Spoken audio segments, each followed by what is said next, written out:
Hey guys, Megan here with another book review.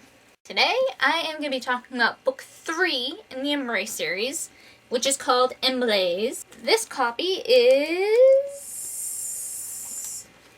445 pages. So, in the last book, little recap here, the last book, all the Gregori went to Jordan to look for these scriptures. And we find out that there are two scriptures there, the Exile scripture and the Gregori scripture. And some craziness happens. Phoenix gets the Gregori scripture, and the Gregori get the Exile one. Now, what Phoenix really wanted was the Exile scripture, because in there is a spell series thing to release Lilith, who is his mother. A fun thing we learned in the last book. We find out that Violet's mother and her partner were basically given the task to return Lilith. They succeeded, but Violet's mother's partner died. And instead of getting a new one, she just kind of wanted to go live among humanity. All of Violet's mother's hard work and her partner's sacrifice is going to be potentially for nothing if Phoenix succeeds. And Lilith, she is basically the incarnation of evil. If she is released and brought back, the world is doomed. So they want to stop that. Sucks the Exiles have the Gregori scripture, because they can use that to hunt down any future Gregori. And basically wipe the Gregori out. So no matter which scripture the Exiles have, things are not going to be good for anyone. So, Violet and everyone is trying really hard to come up with a plan to get the Gregori scripture back, but keep a hold on the Exile one. Also, just kind of going back a little bit, we find out that Lincoln and Violet are soulmates. They are meant to be with each other. But the downside of them being together is if one of them dies in battle, which is very likely for Gregori, the other one doesn't die, but they might as well be dead. Their survivor's soul shatters, and they basically become a living vegetable. So, neither wants to do that to the other, so they can't be together. I don't know, I'm still not a huge fan of the relationship. I don't know, I guess I feel it's a little cliche.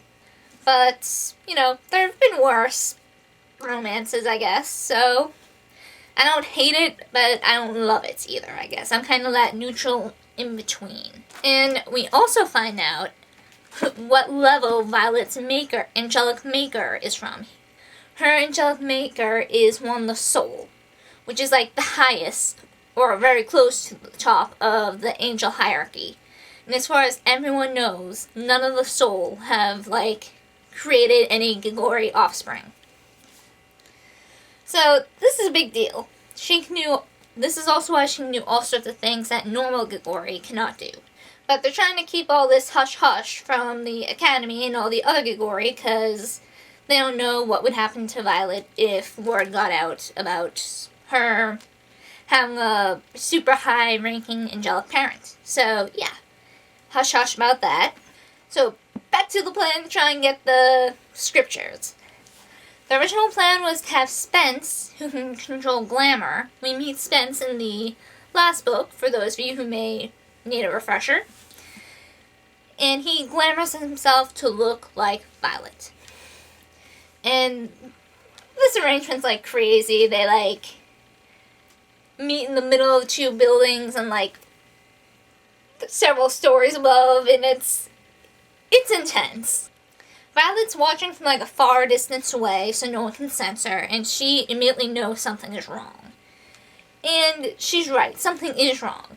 Phoenix knew they were going to do something like this all along, so he was prepared. While they're making this big trade, he sends someone after Steph, Violet's best human friend, and kidnaps her. Basically, Violet has to make a choice. She either has to trade the Exile scripture to get the Gregorian one back, or Steph. She has to choose between the scripture, which could, in their own hands, wipe out all of Gregori, or pick her best friend.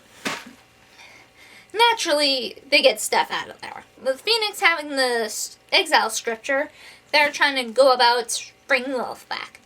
And that involves going to Greece. So, all sorts of shit happens in Greece. And, yeah, that's all I really... Violet and Lincoln are given all sorts of, like, trials. And I enjoyed this book so much. I think I got through it in, like, 2 days, because I just kept reading and reading, because I'm like, what next? What next? What next? Yes, I highly recommend this volume too. I definitely liked it more than the last book. So, yes, go read. Just a little spoiler thing now. So, if you are interested in going to read this book and you don't want spoilers, I recommend you click away now. Like, right now. And if you don't really give a shit either way, okay, spoilers now. I was, like, freaking out at the end, because it seems Phoenix isn't totally evil. Surprise, surprise. So he raises Lilith, but Violet's mom comes back. Which I did not expect. When we saw Violet's mom back first, I'm like, did Violet's mom get brought back instead of Lilith? And then we found out both of them were back, so I'm like, oh my god. I was very, like, shocked at that part. I didn't see that coming. And Violet, she's not very happy about seeing her mom. She has issues with her mom, so instead of being like, oh my god, my mom is back, she's kind of indifferent and angry, because her mom basically signed her up for this, like, fate of hers, and she's bitter about that. And, you know, she never really knew her mom in the first place, so she doesn't feel she can be happy about that. And her dad finds out that she's a Gigori, and dad sees the mom, and he's all like, oh. So after seeing that end, I'm very excited to read the next one. I hope the library gets it in soon. So, oh my god. That ending was good. I like that ending a lot. Okay, that's my little spoilery end. So, that's it for this week's book talk.